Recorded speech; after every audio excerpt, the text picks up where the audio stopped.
back at it again. Another episode of the Artistry of Podcast. It is I, your host. Let me introduce you to Bo Miles, a unique and likable guy.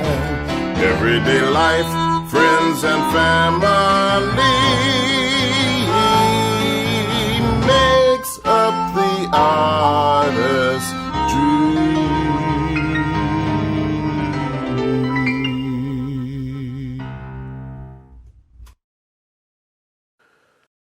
All right, so let's see. What do we have going on? What's been going on? So, let's see. You guys know about the deaths, which you can't really get away from. Um, we got some music, right? So we put up some more music, which once it's available on Spotify and the other streaming platforms, then I'll put it up as an introduction onto the music, right? So I'm thinking and I'm just feeling like that's the way that I want to go, but it could change, and I could potentially open up with this one, but I don't feel like I'm going to, right? I don't feel like I'm going to. We're just returning. Last week I was trying to finish. What was I trying to finish? Like, because I finished the music. I just finished that the other day, but there was another project that was in the way of the music. But it's just crazy how that is, because it's so many times. I mean, these type of things get in the way, and you feel like, oh man, I have to finish this so that I can focus on the next thing. But honestly, I can't even remember what it was, but it was something that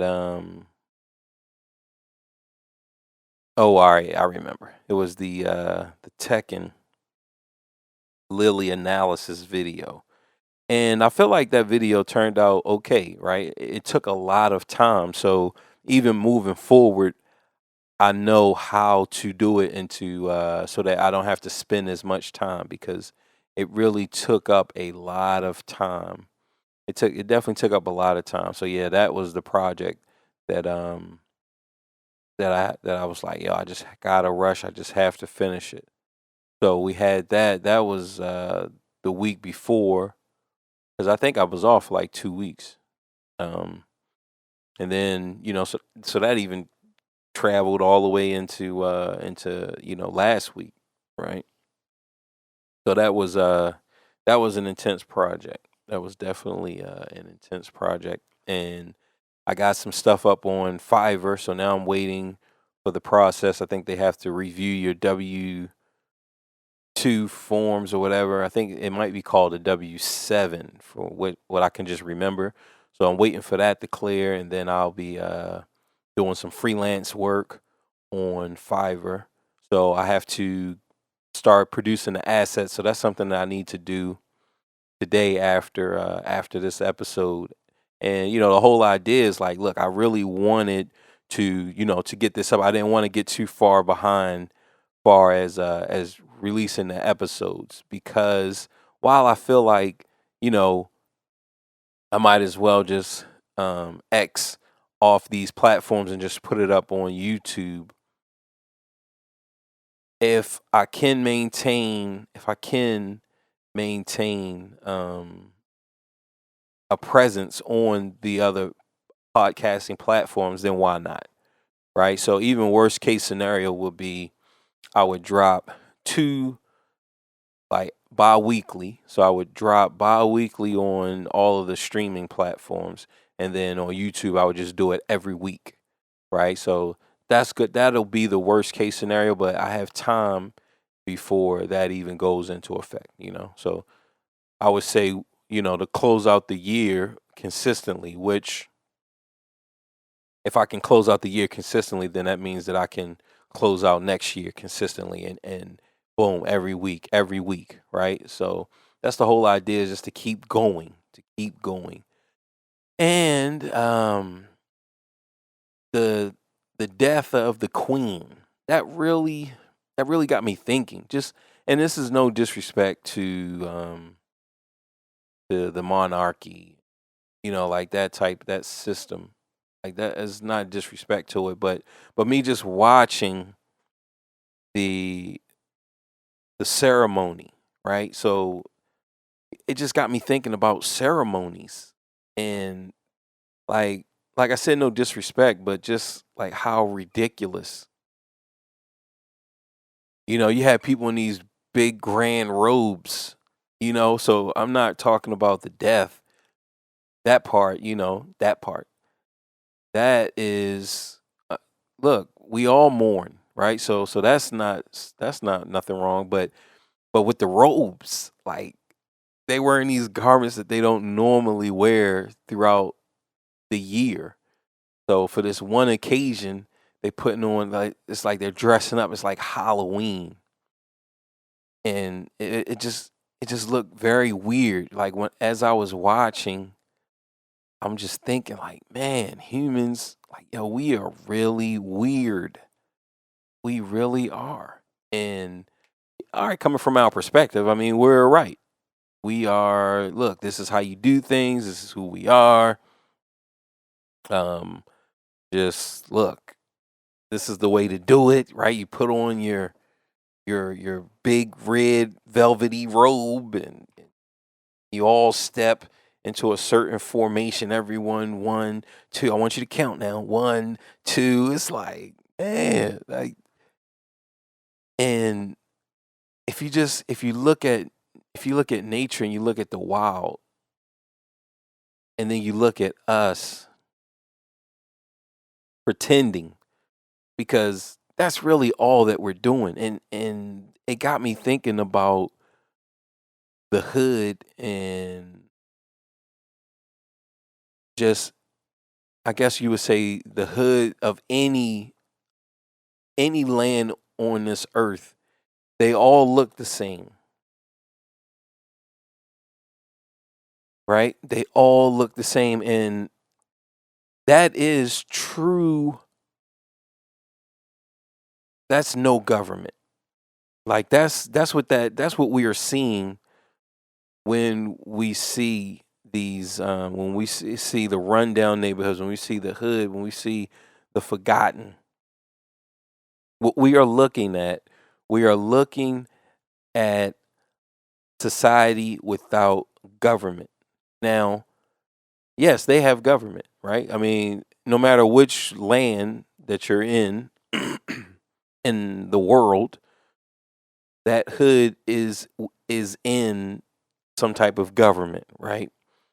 But it's really far. So if you think of it like you think of it like the earth, right?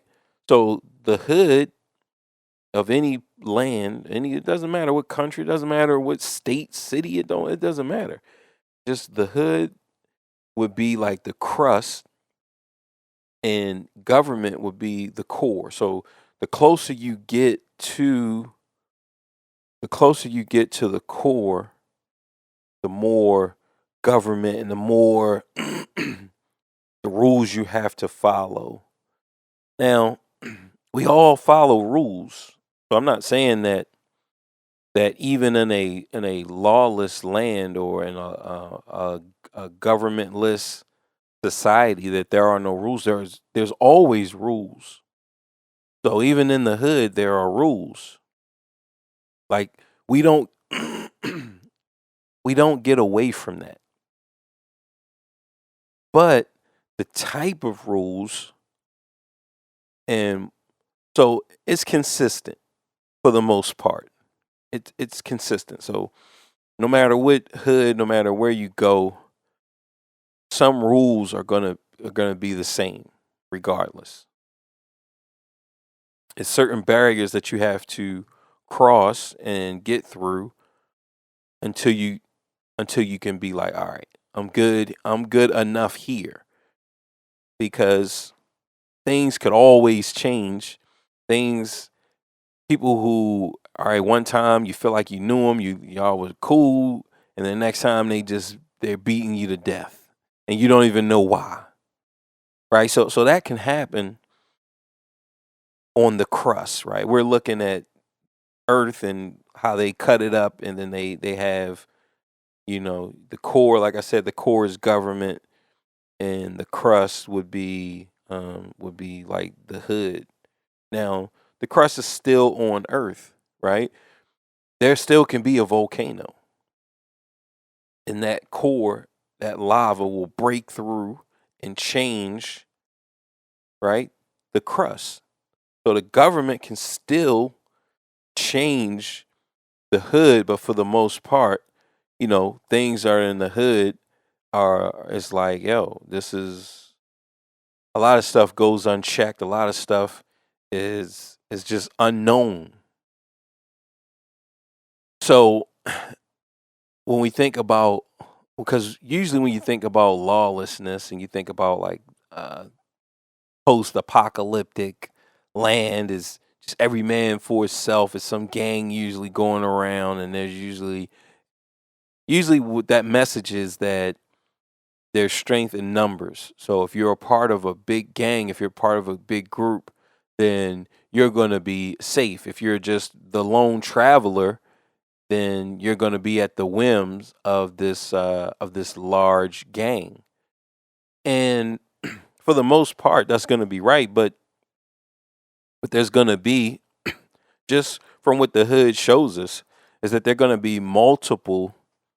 There are going to be multiple gangs.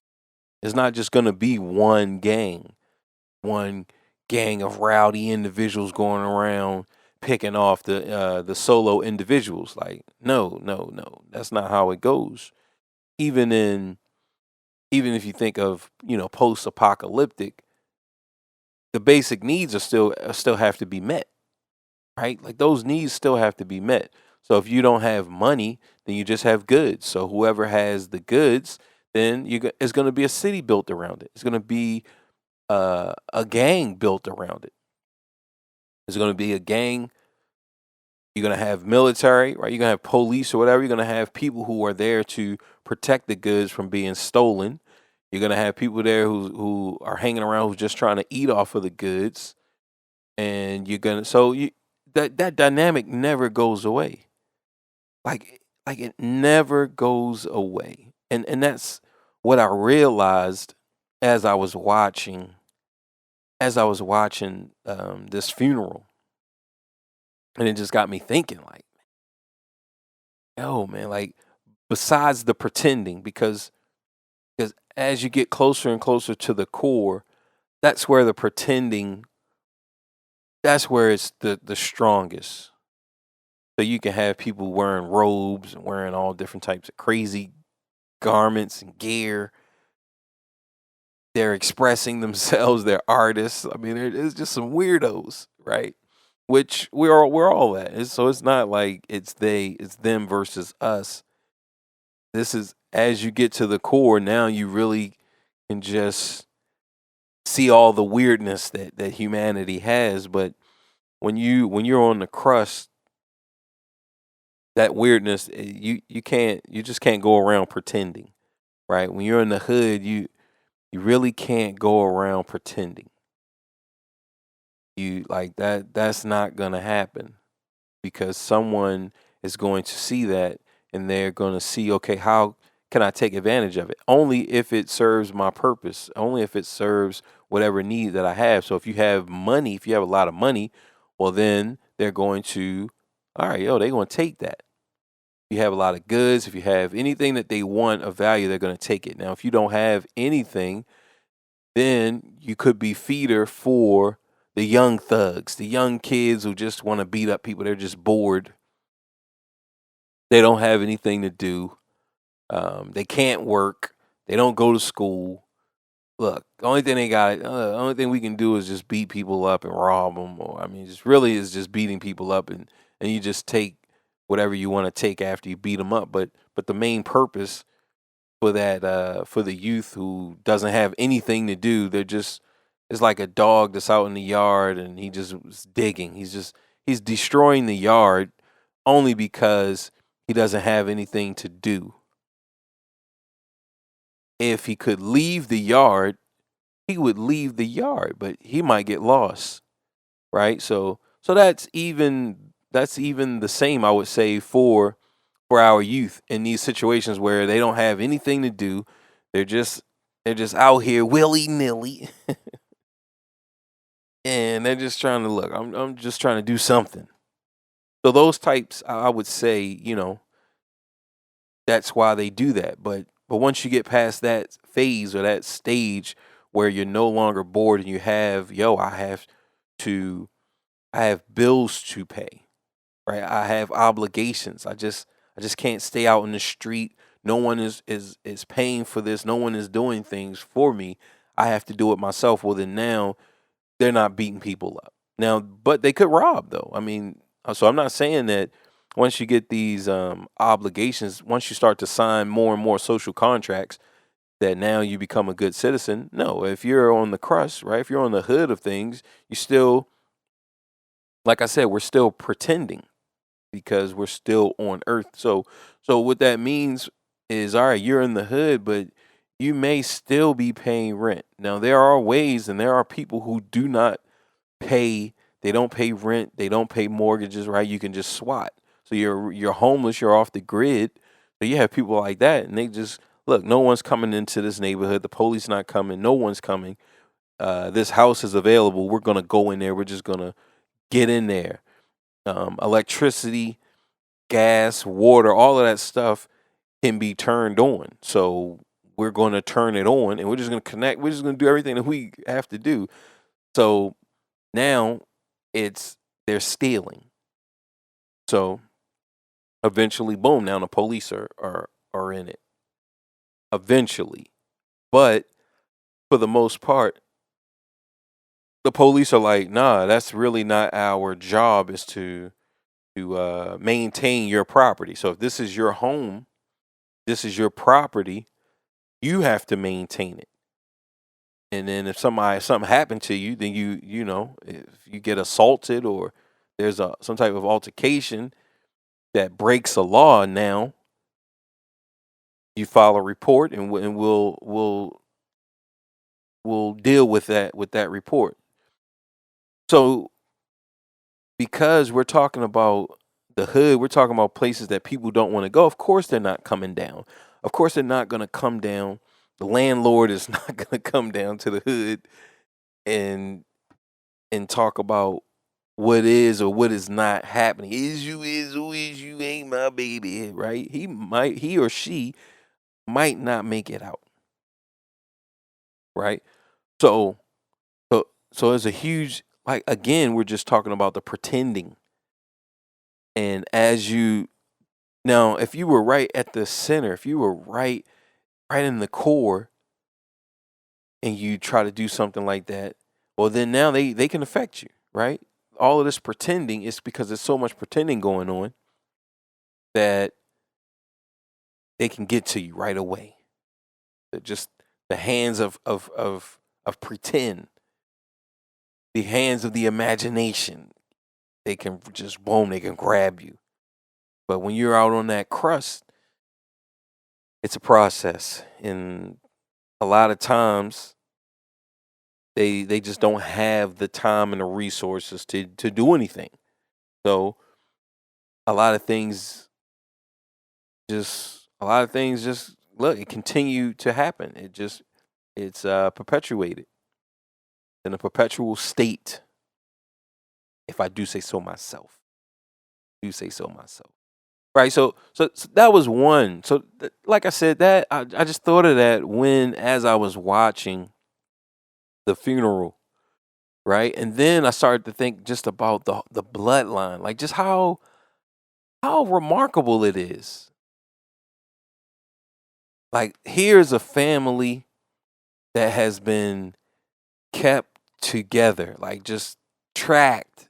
They don't need what is that? 23andMe. They don't need ancestry.com. Like it's all been publicly recorded. Now, of course, yeah, they're gonna have people who like sneak in, people who maybe they didn't have a picture of their cousin in a certain province or a certain this, and that person got murdered and somebody just took his identity. Like that happened. You just got to know that that happened, right? So somewhere that has happened in one of those aristocratic establishments, right? Where just somebody has come along and they're really a fraud. Like they're really not the son or the true daughter of whoever, right? So you have a little bit of that, but for the most part, it's all intact. Like the queen, you can go to her father, and then you go to his father, and then you go to his father. I mean, just think about that. So she was, I believe, she was like either in her 90s, right? Which we can look, but I believe that she was in her 90s. So just me thinking, and I'm sure once I start typing Queen, there we go, Queen Elizabeth the second. So she was born in 26. Wow, that's crazy. So she was almost 100 years old, right? Almost 100 years old. Man. So when we go back to her, um, what would it be? We go back to her father, George the Sixth, right? That's all. So boom, we go back to her, which would be 1926. So we go back to 1926, and 100 years from her, that's 1826, right? So we could say that her grandmother. So we could say that her grandmother would, because her father was born in 1895,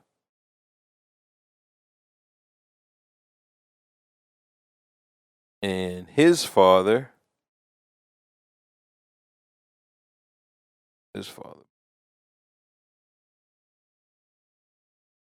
1894.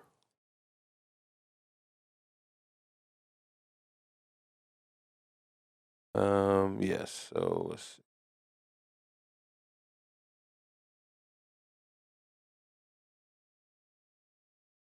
So where are we in the years? So 95.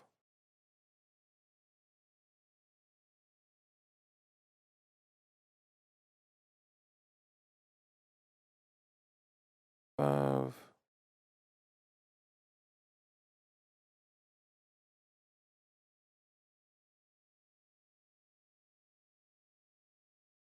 Oh, all right. So this is showing. I'm guessing that this is showing. This is showing. Here we go. Boom. George the Fifth. Okay. He was born 1865. 1865. And we go to his father, Edward the Seventh. Edward the Seventh was born 1841. Right, so we're jumping back in 20-year increments. So we got 1841.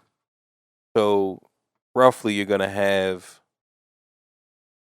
what, like 5 per 100. You could even say 4, right, per 100 years. But we could just keep going back. We could just keep going back. His father was Prince Albert of Saxe-Coburg, Gotha. I mean, like, just imagine if if our line was that he was born in 1819. They have pictures. They have his father. They have his issues. Then his father is Ernest, Duke of Saxe-Coburg and Gotha. And his picture is a portrait that someone painted by George Daw. George Daw painted his. This guy was born in 1784. And we go back to his father, Francis, Duke of Saxonburg and Saalfeld. Portrait by Johann Heinrich Schade. Look, man, look how fascinating this is.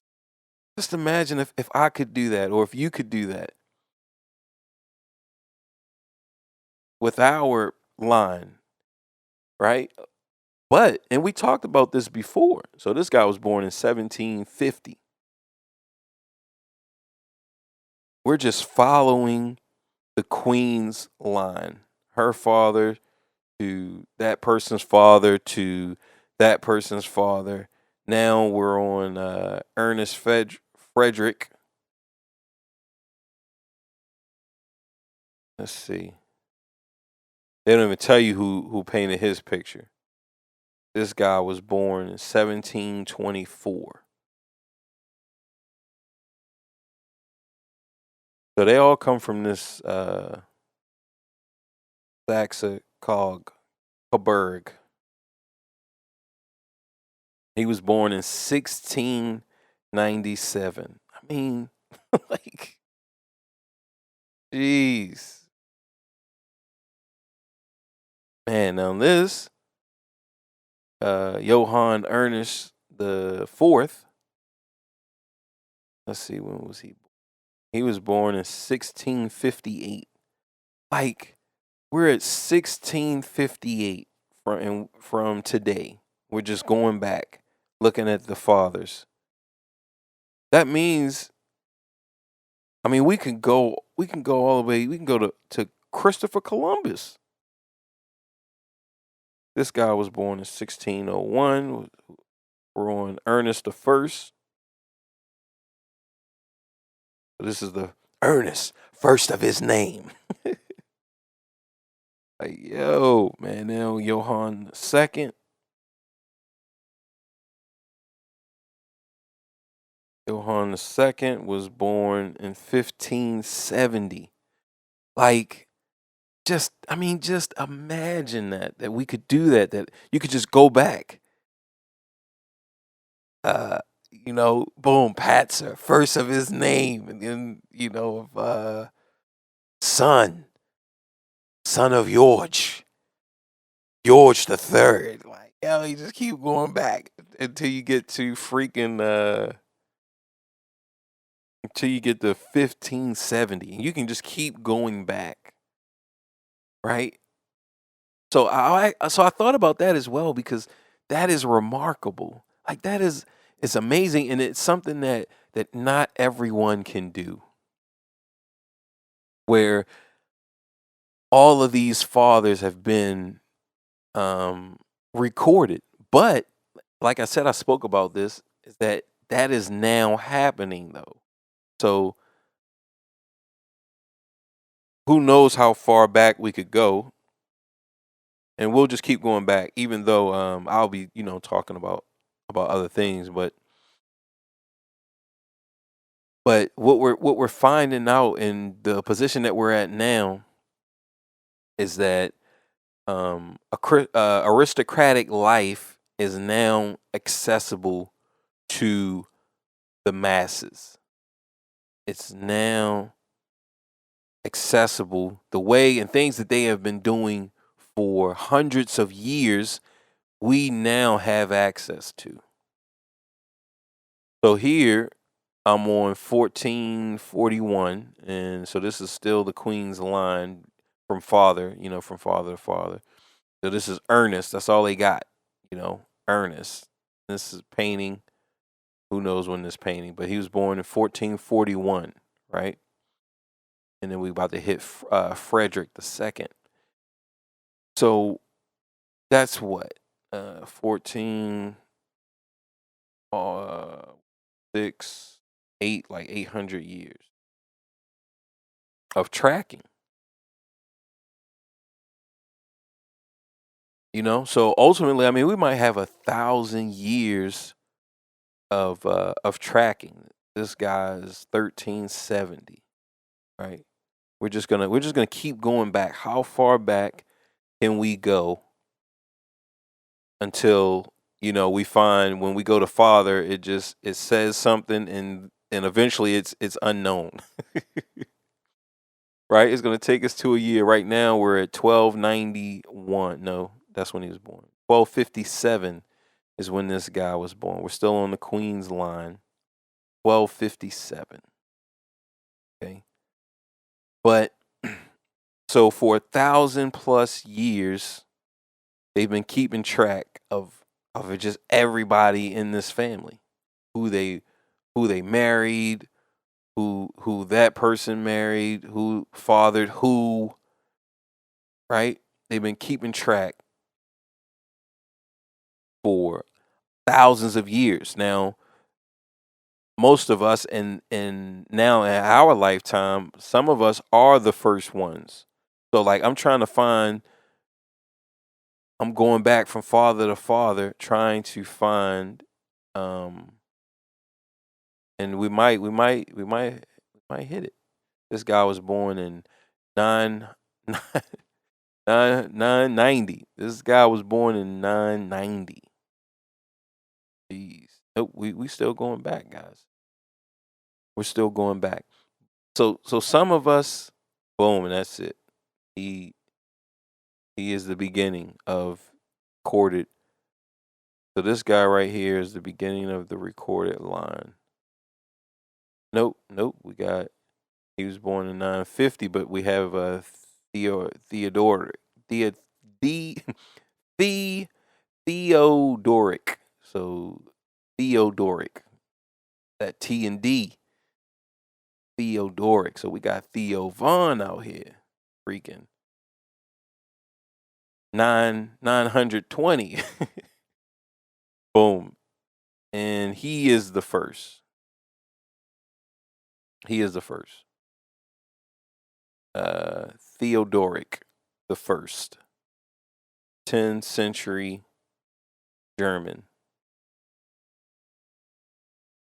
He was a nobleman, douche of Sachsen, and the oldest traceable member of the House of Wetten. So it'll be Wetten. So they give him, he was born in 920. That is the beginning of that line where, like I was saying, for most of us, the beginning of the line is freaking 19, whatever, whether it's gonna be because you figure people now, even if you're, let's say you're in your 80s or you're in your 90s or you're even 100, but we upload your information, we upload your data to Google, right? And we just create a family page. This is the Patzer line. Patzer first of his name, son, right? So we can do that now, but they've been doing this for 1,000 years. And you can have some families there. I'm sure there's, we just followed the Queen's line, but I'm sure that there is some family line that goes even further back, right? And I would think that maybe I would say what it would definitely be Arabic, so some Arabic line or some Chinese line, right? And boom, just every son and father or child to parent, right? Because I'm sure at some point, um, maybe some father didn't have um, a son, right? So So then, the daughter and so you're gonna have something like that, but you're going to have that line all the way back thousands of years, but we're just now at the point where we can do that now. That's where we are, where we can do that. And there's so many other amenities. So whether it's travel, it's rest, just when you sleep, where you sleep, what you eat, the clothes on your back. Like we are living, more people today are living like royals lived, and of course it's different because we have so many things, but if we were to say in 900 in 10th century, whatever those luxuries were of the 10th century, it was a small percent, like a very, very small percentage of people who had those amenities, who had a nice bed. And maybe they just look, man, everybody else sleeping on straw, but here you have the landlords and you have the aristocratic families and landholders, sirs and kings and all of those type of things. Look, man, they got beds. They can travel. They had horse and carriage, right? Well, but now, boom, travel is there. That's for everybody. If me or you want to go to Abu Dhabi, we can go just based on your money. Look, work up a year, or work up to however long it takes for you to get your flight and get your hotel and get everything together. Like however long that takes, you just have that time, and then boom, you're ready to go. Even the travel, we have the same access. So if whoever the richest person, whatever Saudi in the world, or if we just say Western riches, would be Elon Musk or Bill Gates or Jeff Bezos, Mark Zuckerberg, like that type of wealth, we all have access to the same travel. So if if if they can get from New York to LA, whatever time that they can get there, we all have access to get there at that same time.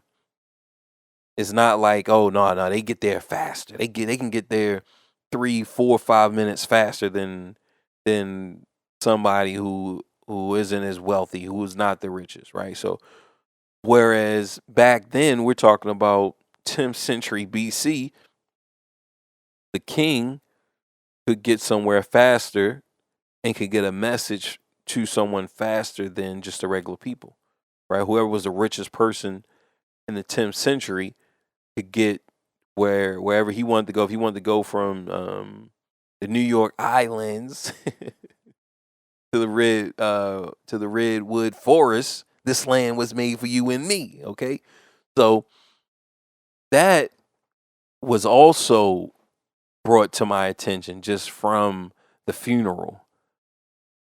Like just how far along that we've come and how accessible things are. And one of the biggest things when we just speak on knowledge in the 10th century BC was more secretive. The knowledge just in the 80s was more secretive.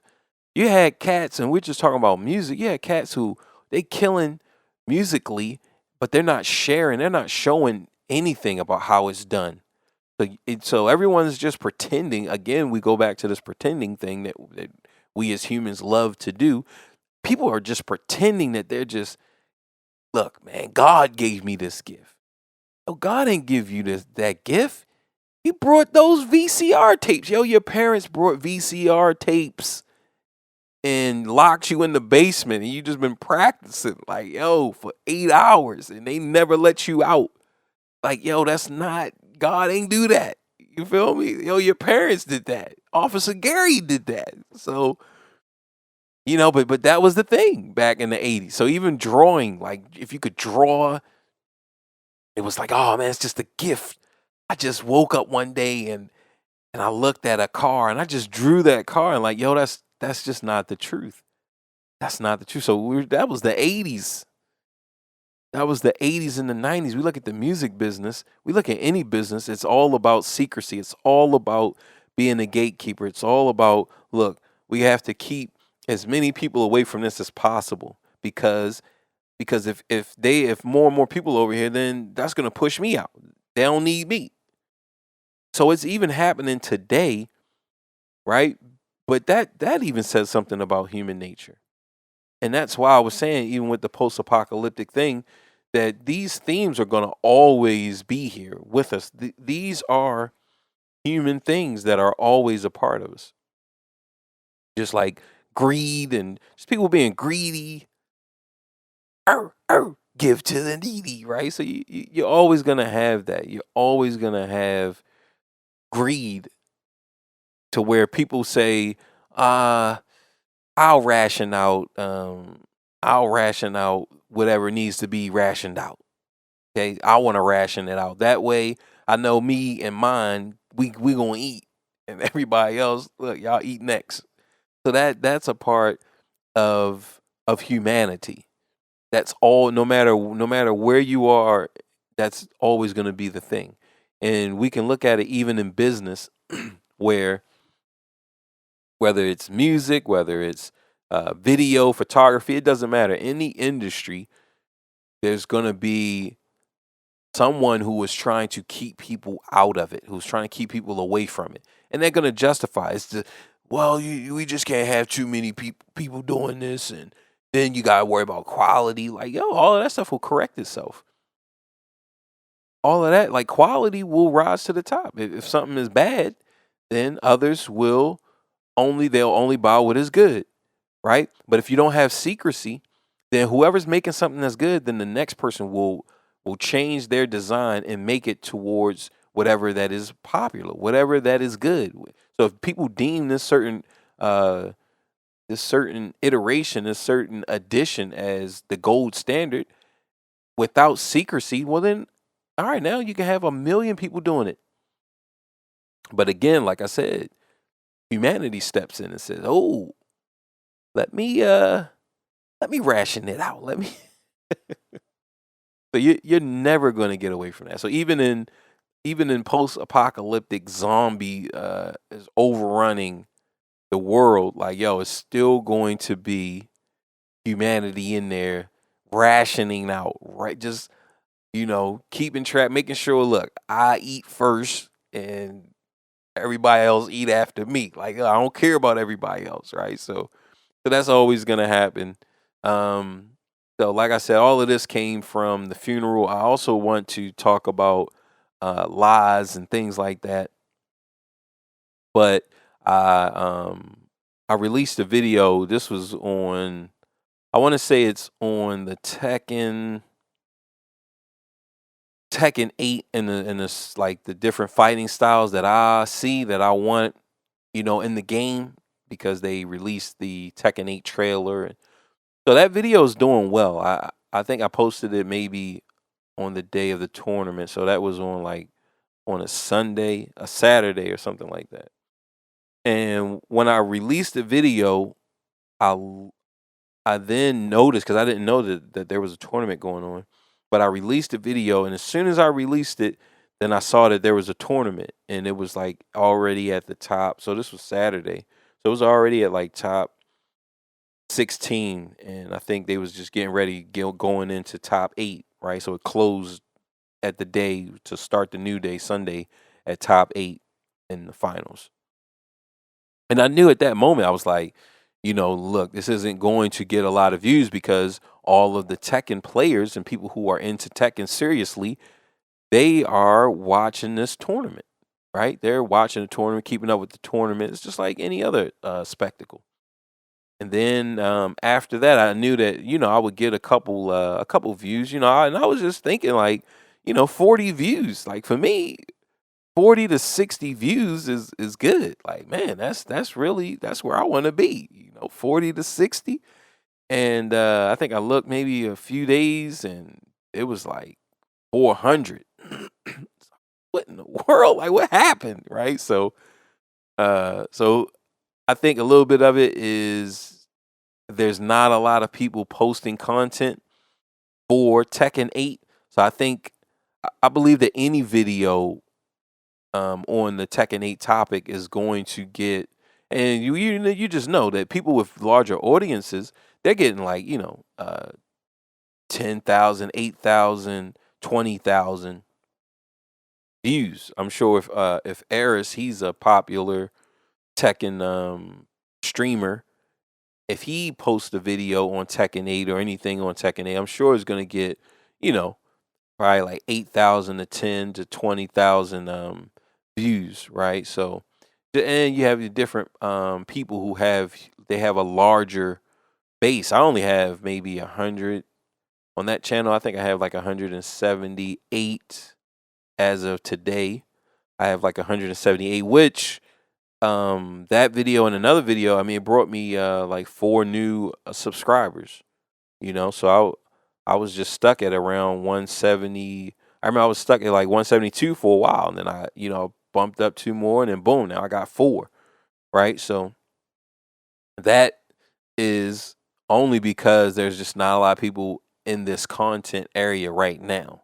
So so I'm able to shine a little bit, because in the grand scheme of things, we're talking about 20,000, because 20,000 views equals around $100.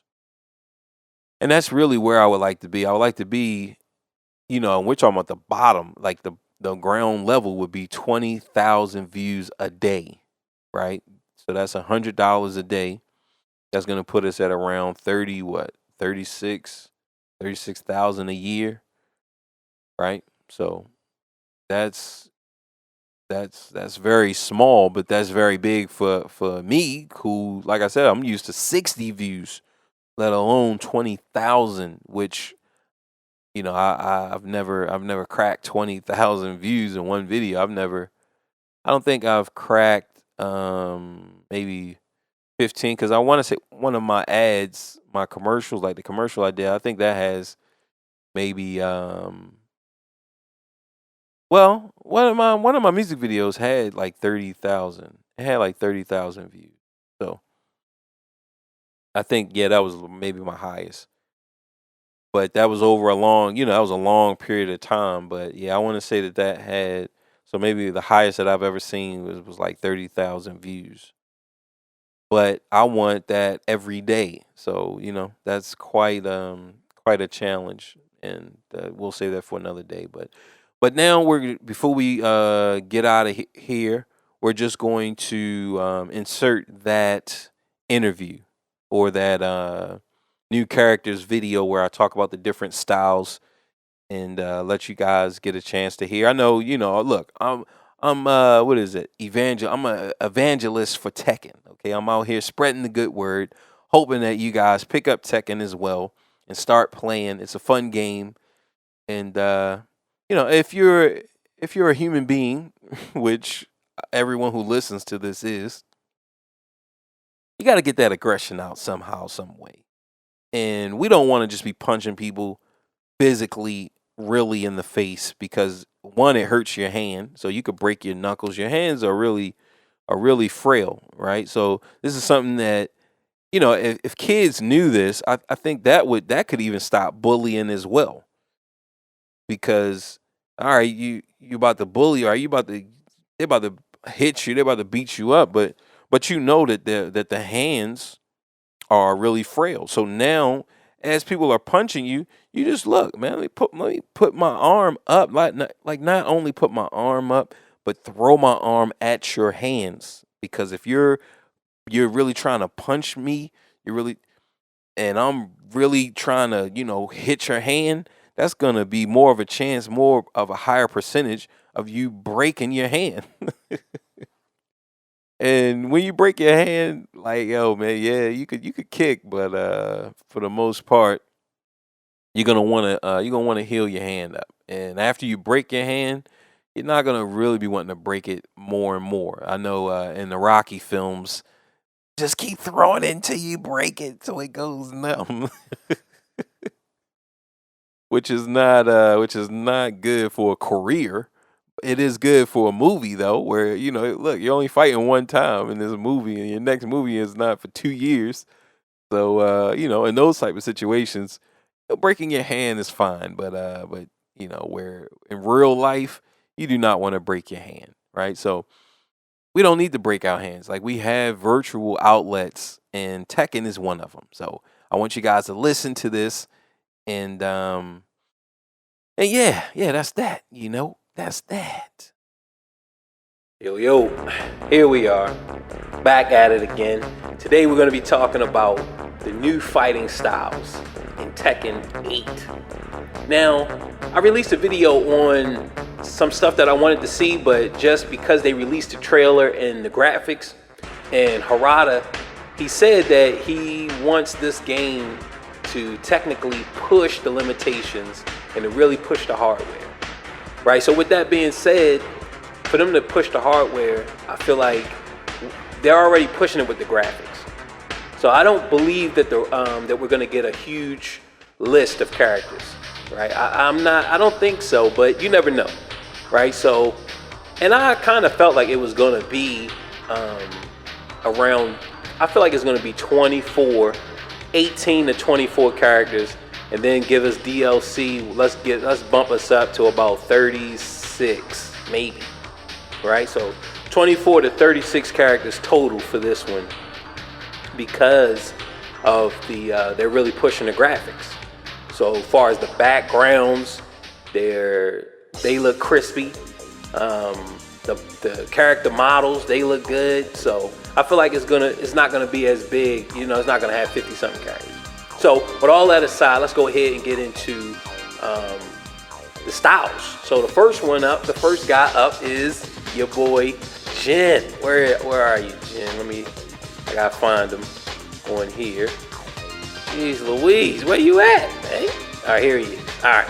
So Jin, we all know that, okay, he's gonna have the Omen style, or the Omen stance, right? But I really want them to develop this. Even if you take away the wings, right? Now I have a couple visual representations that I would like to see. But I want them to commit and do not have Devil Jin. I want them to look, you cannot play Devil Jin separate, but they're going to develop the Tekken Tag 2 Omen stance. So that's going to be revamped and redeveloped. And like I said in a previous video, that I want him to be the only character to actually use the Tekken Tag 2 system, right? So where you can actually hit and do moves and change into Devil Jin, right? And then you can do his move set. So it'd be like you changing into Devil Jin on the fly and actually playing. So if you wanted to, let's say you did like whatever the combo sequence to initiate and to actually get into Devil Jin, like if we look at the Omen stance combo, right? And it should be playing. I'm gonna have it playing on here so you guys can actually see. But it's gonna have that actually kick in. Matter of fact, let's go ahead and pull it up. For me, because I'm already put it up so you guys can see, but no, that's not it. So he gets it in on the first hit. So once he goes into stance, that first hit, then he changes it into Devil Jin. Now, that's what I want to see. That's how I would do it. I would have him on one hit because he's better than Kazuya. Like, Kazuya has to wait till the end. He has to get revved up. He gotta get beat down. Like, nah, no, Jin is that guy, okay? Like, we back to like Tekken 4 Jin. We back at Tekken 4 like OP Jin, all right? Like, yo, man, people gonna be mad. Like, yo, people gonna be mad. But we can counter this by saying each time he goes, like each transformation, maybe a little bit of energy gets depleted. So it's kind of like, what's his name? Yoshi. Like Yoshimitsu, like when Yoshimitsu does his turn, he does like moves that deplete his energy. So we could say that, okay, yeah, he's OP, but his energy gets depleted fast. And like we said, I said before, with Akuma in the other games, even though Akuma was like hella strong, his energy, right? He didn't have a lot of energy. So we could say that for Devil Gin.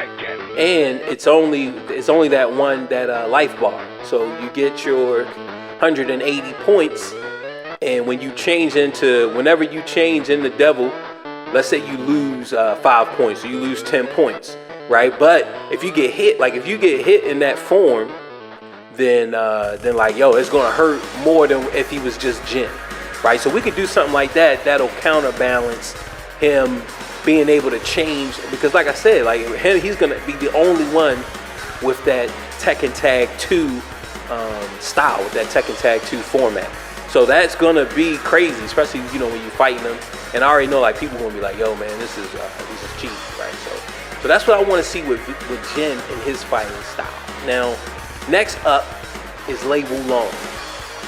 Now, with Lei,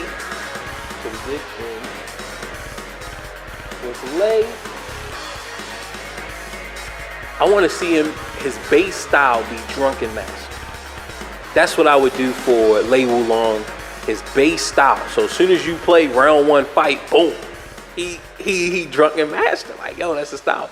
And if I was doing Tekken, and we talking about like right after 3, I would make his styles like Yoshimitsu, where each game his base style would change. So in Tekken 4, let's say his base style would have been Snake. So as soon as you hit round 1 fight, boom, he in Snake, and that's his style. That's the base style. All his moves, and no matter what, when he get back up, he's in Snake style, right? Tekken 5 would have been something different. Tekken 6 would have been something different. Tekken 7 would have been something different. And even though he can access those different styles, right, he still can juggle between the 5, but his base is going to be different. His base is going to change, right? So that's what I would do with Lei. So Tekken 8, his base is going to be Drunken Master, and that's where the bulk of his moves and his style is going to be. And yeah, he can use others. He can go in and pull moves from different from the other animals, right? But let's give him Monkey. Let's give him Monkey style. And let's give him like Cobra, right? So Cobra or Praying Mantis, like, let's give him some different styles to show, like, yo, man, Lei Wulong is that dude. All right, so that's what we got for Lei.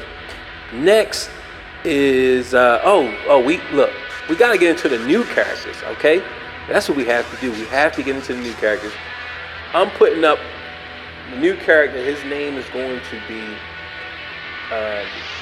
Adrian, right? Adrian, he's going to be from Germany. So he's going to be from Germany, and he's going to be like a parkour fighting style. So if you think of kind of like Lucky Chloe a little bit, right? So he's going to be like Lucky Chloe a little bit, but his main attributes is going to be fighting with his back against the wall. Like, that's where he's really gonna shine. Because you know that in Tekken 7 we actually have a mechanic where you can like run up the back, you can run up the wall, right? So you got one move, but Adrian, like, yo, he got a bunch of moves. Like, he actually, you know how King shines on floor breaks? Adrian shines on stages with walls, especially the ones where it's like a whole bunch of walls coming across and going around, and you can get knocked into them and all of that. Like that's where he really shines, and he can break the wall. Like, he can break a wall with the move. So you don't even have to throw him into the wall in order for him to break. Like, so he'll be the only one, and like, yo. So Adrian, we got Adrian, and he's from Germany. He's gonna have a parkour fighting style, and he's going to excel with his back against the wall. Like, that's where he wants to be. So when people pick him, you know, like, yo, man, I need an infinite stage, man. This guy's, Spag is playing Adrian, and like, yo, man, let's get the walls away from him. You feel me? So, but he's still gonna have some cool moves, like still cool spinning type of parkour movement and punches and things like that. But when you get that boy around a wall, like it's gonna be lights out, right? So we got Adrian. Then look, June. She's coming back. June, Jun, however you guys like to pronounce. Jun is a tough one. Okay, this is tough. It's tough, but why not? All right, this is gonna be bigger, badder, more badass than Tekken 7. The only one who could truly launch it off, besides Jin and his merge and his fusion with Devil Jin, is Jun. To have her in the game, because I don't really see Kazumi there. Okay, I don't see Kazumi there, so Jun I would bring her in there. Right now, her style is going to be, because I really like how they like revamp these styles in Tekken 7, like Armored King, Zafina, who else? You know, like these overhauling of fighting styles. Because not only with the new look, you want some new styles. So, because Jin, like I said, I would give him the devil, like all the whole Devil Jin moveset when he goes into Devil Jin form. Now, what I would do visually for that is I would do where the feathers are always like dropping. It's kind of like they're trying to merge, but they're always dropping it, so that you know that okay, he's in Devil Jin form, right? But I would do something that kind of lets you know, so you can like a visual cue. Jun is going to, be how she was in Tekken Tag 2, but we're going to revamp her and give her something that's going to be, I don't know if it's going to be like a what would they call it? That dash. You know how Lily has that crouch dash? So yeah, crouch dash. So I don't know if we're gonna give her like a crouch dash or what. I don't know, but we're just gonna put her in there. Then we're going to have a secret character. This is another new character. Let's just get these new characters out the way. We got Adrian. Let's give him a last name. I don't know any German last names. Okay, so Adrian from Germany. We're gonna give him a last name eventually. All right, but Adrian. We got Lei is doing Drunken Master. Jin he's the only one with the Tekken Tag 2 system, right? Then you got Jun, her, but we're gonna modify her a little bit. I don't know how that's gonna happen, but then remember, right now we only have two Mishimas, which is I would take away. I can't even think of her name, but Asuka. I wouldn't have Asuka in there, but if she's in there, it wouldn't bother me. But so if I bring Jun back, then I'm not gonna have Asuka in there. Now, we're either this new Mishima, right? This is either gonna be, and this is in the story mode. This would happen after Kazuya is defeated momentarily by Jin, right? So when he's defeated, but like I said, momentarily, then Kazuya's secret child. Now I don't know if it's going to be a girl, right? If it's going to be a secret daughter that he's been, hiding or developing, using DNA splicing, or if it's going to be another son, or if it's going to be a Devil Jin clone. It's going to be one or the other, because the way that I'm seeing it is, so if it's, let's give her a name, Akiri. So Akiri Mishima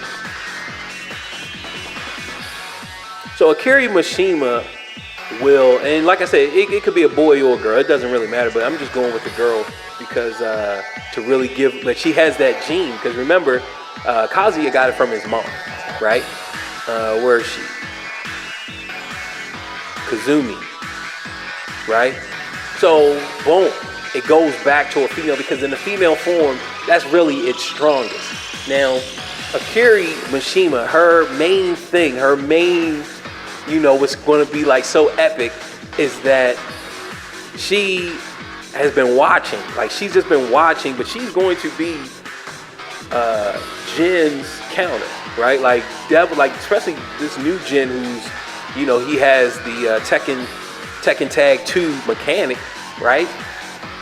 She will be able to take moves. She will be able to, and not like, so the way that I would do it, because I know from a technical standpoint, is going to be, it might be a little challenging, right? But so you think of like Ogre, right? So Ogre, he gets, like, because he's been defeating people and he's been absorbing their styles. She can absorb your style just by watching. Like, she's that much of a master that she's been watching everybody fight. Like, yo, she knows all the moves. Like, yo, she knows. Now, from when you pick her, of course you can't have access to all the moves, right? So she's using some of the best moves, like Leroy. We're gonna get to Leroy, like kind of how Leroy was OP when he first came out. Like, that's how Akira Mishima. That's how she's gonna be, and she has the Devil Gene. And let's say that that she can change just like Jin, right? She can change into her form. She has control over her form, so she's stronger than Jin and Kazuya combined. Like, yo, she is the ultimate Mishima, right? So she is like, oh, she in there. All right, so we got Akira Mishima, who is fighting in the Mishima style with Kazuya. And she is Kazuya's secret weapon, okay? And if we was doing this like Tekken, this would be also awesome if they do a time release for Tekken 8, right? So she won't even be in the list until you beat the game, right? Once you beat the game, after you fight her, then she gets unlocked. So she's not like a DLC character. Or you can even have her as, I would say have her as a time release and have time release characters, right? So even if we kicked it off with 18 characters, but we have 4 more, or 8, what would it be? 6. Yeah, so it would be, so we release 18, but you got 6 time release characters, and she would be one of them, right? So we got Akira Mishima. Then I would, Fakam Ram is good. Like, Fakam Ram is good. Leroy, I wouldn't bring Leroy back, but I would keep his style. So his protege, which is not as strong as him. So now we know that, all right, all of these moves have been dumbed down because he's not as strong as Leroy, because he is the pupil, right? So he's Leroy's student, and it's either gonna be Jeremiah or like Tyrone. I mean, I wouldn't mind seeing that Wing Chun style on someone from like China, right? I don't believe that we have a lot of Chinese fighters. I know we have Ling Xiaoyu, maybe Fang. I think Fang is from China. Ling Xiaoyu, Fang. King of Iron Fist Tag Tournament 2. So yeah, that's what I would do. Now, Lei Wulong, I'm not really sure if he might be from China as well, right? So I understand they don't want to, put too many of one region in there. So even if they made him an American, then I would say he's either going to be like Michael, Jeremiah, Jalen, he's going to, so something like that, right? And maybe he can even look Puerto Rican-ish. He's from like New York. He's been training with Leroy. He's not as strong as, so like Jose. He could be like Jose or Yol. We can have him like that. He's Puerto Rican, and he's from New York, and like, yeah, he's been fighting and learning the Wing Chun from Leroy, right? But it's not going to be as strong. But the key elements, far as like a lot of those leg techniques are not going to be as strong. But the Chinese boxing, the Wing Chun boxing is going to be strong, right? So he's probably not going to have a hell sweep, and he's not going to have all of that. All right, so we got him. Let's go with it could be Jose or Michael. And just give him a last name, whatever you guys want to call it. Okay. Then we have a new fighter. Now, the only thing that messes me up on this is they already have a bunch of Brazilian fighters already. Okay, I think Marduk and I have the book, which I just should have. In that way, I could have flipped through it. I could see where they're all from. But I know that Katarina, which I don't believe that Katarina will be back. But if any one of these people came back, it wouldn't bother me. But let's say they all came back. So we have Katarina, we have Eddie, we got Christy, we got Gigas. So a lot of these fighters are from Brazil, right? So I would bring Elio Gracie, either him or Hoist, one of them. Okay, that's the style that we're gonna see. We're gonna see more like a Gracie combative style. So it would be.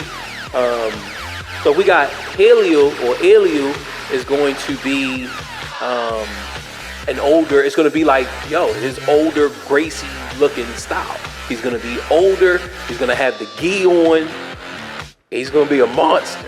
Okay, this guy's going to be vicious. But let's say they wanted a young fighter, then it would be Hoist. It would be Hoist Gracie from UFC 1 and 2. Like that look, the way that he looked when he fought in UFC 1 and 2, and that's how he's gonna look. That's how he's gonna play. So you can think of, I would say the body type would be maybe like a Claudio or Dragunov, where they're not real ultra muscular big like Marduk, but they got a nice little size to him. Even I would say his body type, I would say a Noctis body type, and he fights. So Gracie combative translated into Tekken would be, our base is going to be Marduk, because Marduk actually fights Vale Tudo, which is going to be a bunch of slams, really, shoot the boxing and all of that. So, that's going to be the style, but where he's small like that, he's going to really rely on grappling. So when you think of King, when King does all of his grappling, it's going to be like that. So he's going to be like a King, but it's more ground and pound. So you know how Marduk takes you down, and then he has a mix-up. He has a 1, 2, or 3. Now with let's call it, like I said, I really want Iliu, because I feel like if we take away Leroy, then and I know with the names we probably can't get Iliu, right? I'm sure the Gracies got that on lock, and they're gonna want it's probably a huge fee or something. So if we gotta give them a name, let's give them Haji.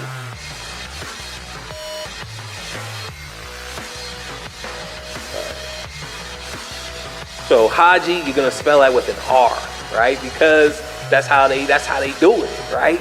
Like Hoist is R, right? So yeah, we got Haji, and I don't know. I think you could use Gracie. I feel like you really could use Gracie and not. We're not trying to stiff them, but look, Namco, Bandai, they gotta make their money. Okay, so they can't just be paying everybody. They're gonna honor you in the style. So Haji, Haji Gracie is going to look like the body style, right? So the body type, let's see where we at, 25 bodies. So Haji Gracie is going to have the body type of Noctis, but he's going to fight like Marduk. Far as he's going to take you down, and then he's going to have different chains. So it's going to be like Marduk and King, because King is more of a pro wrestler. So he has a lot of throws, right? Now, Haji, let's say Haji takes you down, and he has a chain grab, because like King has that cradle. He has a bunch of like the cradles where he's rolling around. So Haji can have things like that, but he's gonna have different links in there. So let's say one, the takedown, and maybe the first part you were supposed to break with one, but then he has something where the next part that you break is with two. So let's say you missed the first part and you was pressing two, and you're supposed to press one, and then you just start mashing one. Well, that's not right, and you're about to go into some type of crazy animation. And just like in real jiu-jitsu, like, you are not going to want him to grab you. You're not going to want to go to the ground. Like, you're going to have a bad day. Like, So that's Haji. Let's see how many new characters we got. So we got Adrian. We got Akiri. So we got 1, 2, and then we got Haji. We got Jose because it's going to be a revamping of the Wing Chun style. Okay, so he's new. Jose. So we got Adrian, Akiri, Jose, and Haji. So that's enough. All right. So that's our four new fighting styles for Tekken 8. Let's see, honorable mentions that I might want to get into. Oh yeah, and we got Jun. Right, Jun is returning, so look, we haven't really fought with her properly anyway since Tekken 2. So this is really gonna be her, her real big thing. But like I said, she's not really returning because she's in the canon. And then we got Lei, revamped. Like Drunken Master is his base, so a lot of moves. He's gonna have a lot more moves, and we're gonna take away some of those styles. Right? Take away some of those styles. Jin, we revamped Jin. Right? So this is a good bulk of characters that's new, like these new fighting styles. Let's see, any honorable mentions? Eddie, you guys know I'm an Eddie player. I love Eddie. Shout outs to Spiro Jin, Spag. Spag is a real Eddie player. A lot of y'all don't know that, but that's Spag. We got John Ding, right? So we, Eddie is heat. All right, now I feel like I would do Christy. I would make Eddie I don't know if I would have him sit out. Like, he could sit out. Like, he could sit out. All right, Capo style is still being represented. To the King of Iron Fist Tournament 7. Because Eddie has limitations that they don't really want to address. Okay, so at that point, we have to address them with Christy, okay? So give Christy, because this needs to be a separation. There needs to be a separation in the styles. Kind of like, who used to be mirrors of each other? Maybe Anna and Nina, I believe. Maybe in Tekken 3 they were kind of mirrors. I'm not sure. It might be. So I know that they're kind of close, right? So, who else? I mean, we know Panda and them, but King and Armor King, I mean, it was always like Armor King he didn't have as many throws, right? But Christy and Eddie, I would have Christy, I would revamp a lot of like her moves to where she would fight a little bit different from Eddie. Like, it just wouldn't be an Eddie clone. So, with that being said, because I feel like people really want Christy in the game. I like Eddie. I would rather have Eddie. But, if they're not going to give Eddie these moves and they feel like, look, this is just we can't give him to Eddie, then I would say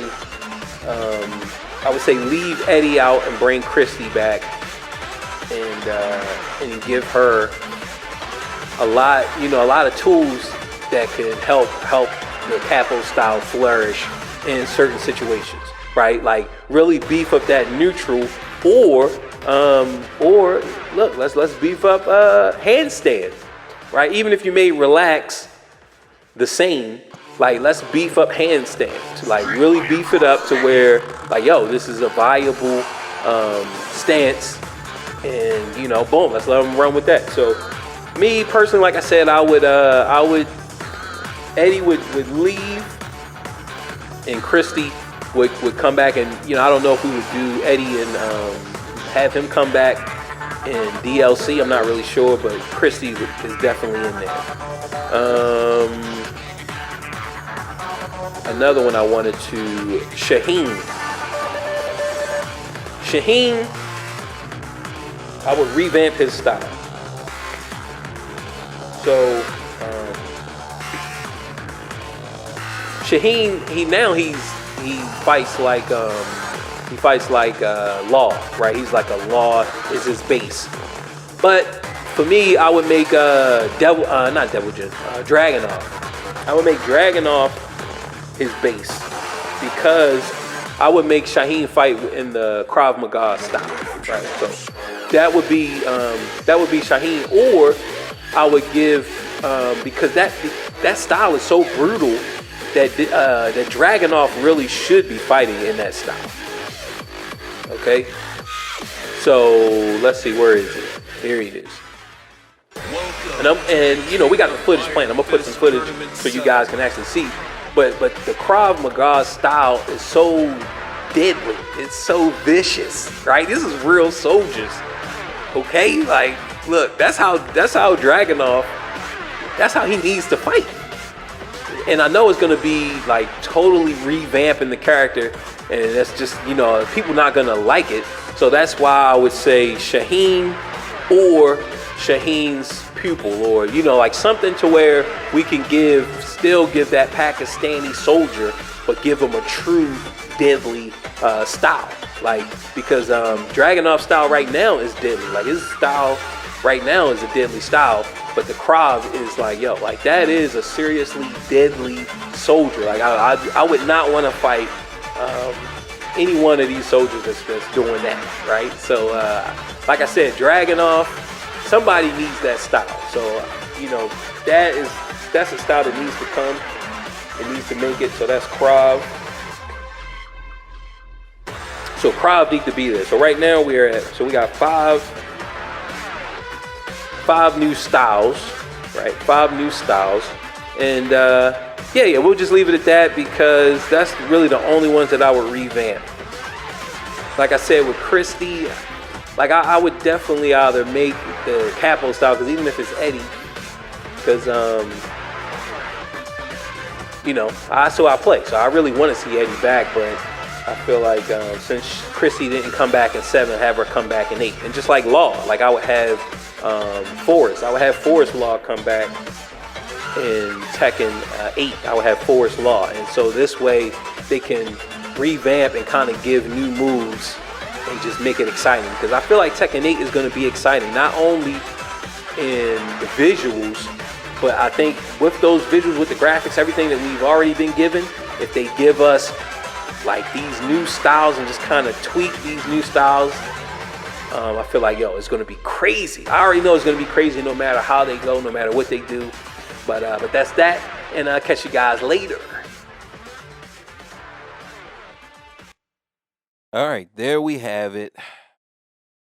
Listened to my pitch. The best case scenario is that someone at Bandai Namco reaches out to me and they say, "Look, man, Pat, we want you on our team. We want you working with us. We type of consulting with you." That would be a dream. That would be a dream gig. I would definitely take that job. So you guys keep your fingers crossed for your boy. Reese's PCCC. Welcome to the King of the Iron Fist Tournament 8.